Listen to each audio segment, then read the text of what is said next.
প্রীতি জিন্তা এখন উল্লাস করতেই পারেন, কেননা গুজরাটের ঘরের মাঠে শেষ রক্ষা হলো না গুজরাট টাইটান্সের। শেষ পর্যন্ত প্রীতি জিন্তার দলের কাছে হেরে বসলো 11 রানের ব্যবধানে। অবশ্য লক্ষ্যটা ছিল বিশাল 243 রান। তবে বলতে হবে লড়াই করেছে গুজরাট টাইটান্স। শেষ 24 বলে গুজরাটের জয়ের জন্য প্রয়োজন ছিল 61 রান। ওই ওভারে দুর্দান্ত একটি ওভার করে পাঞ্জাব কিংস, মাত্র 5 রান খরচ করেন ভাইসক। তাই তো শেষ 18 বলে প্রয়োজন ছিল 57 রান। তবে তখনও জয়ের আশা টিকে ছিল গুজরাট টাইটান্সের, কেননা জস বাটলার ছিলেন আর একটা মারমুখী ব্যাটিং ছিলেন রাদারফোর্ড।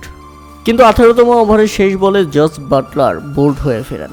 তখনও প্রয়োজন ছিল 13 বলে 45 রান।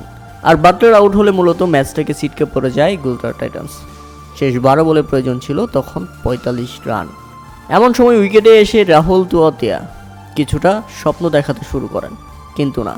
শেষ 8 বলে যখন প্রয়োজন ছিল 33 রান, এমন একটি ছক্কা মারেন রাহুল তুয়াতিয়া। তাতে শেষ 6 বলে প্রয়োজন ছিল 27 রান এবং প্রথম বলেই আউট হন রাহুল তুয়াতিয়া।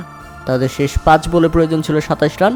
এর পরের বলে একটি ছক্কা হাঁকান শেরফান রাদারফোর্ড, যাদের শেষ 4 বলে প্রয়োজন ছিল 21 রান। তখনও জয়ের সংখ্যা বেঁচে ছিল গুজরাট টাইটান্সের, কিন্তু এরপরেই আর বাউন্ডারি হাঁকাতে পারেননি তারা এবং শেষ পর্যন্ত 11 রানের ব্যবধানে হেরে গেছে। আউট হয়ে গেছেন শেরফান রাদারফোর্ড। 28 বলে 46 রান আসে এই ব্যাটারের ব্যাট থেকে। উল্লেখ হচ্ছে প্রথমে ব্যাটিং করতে নেমে নির্ধারিত 20 ওভারে 5 উইকেট হারিয়ে 243 রানের বিশাল সংগ্রহ দাঁড় করায় পাঞ্জাব কিংস। দলের হয়ে সর্বোচ্চ 42 বলে 97 রান করেন শ্রেয়াস আয়ার।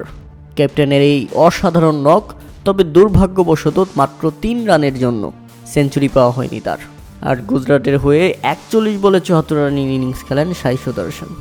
33 বলে 54 রান আসে জস বাটলারের ব্যাট থেকে।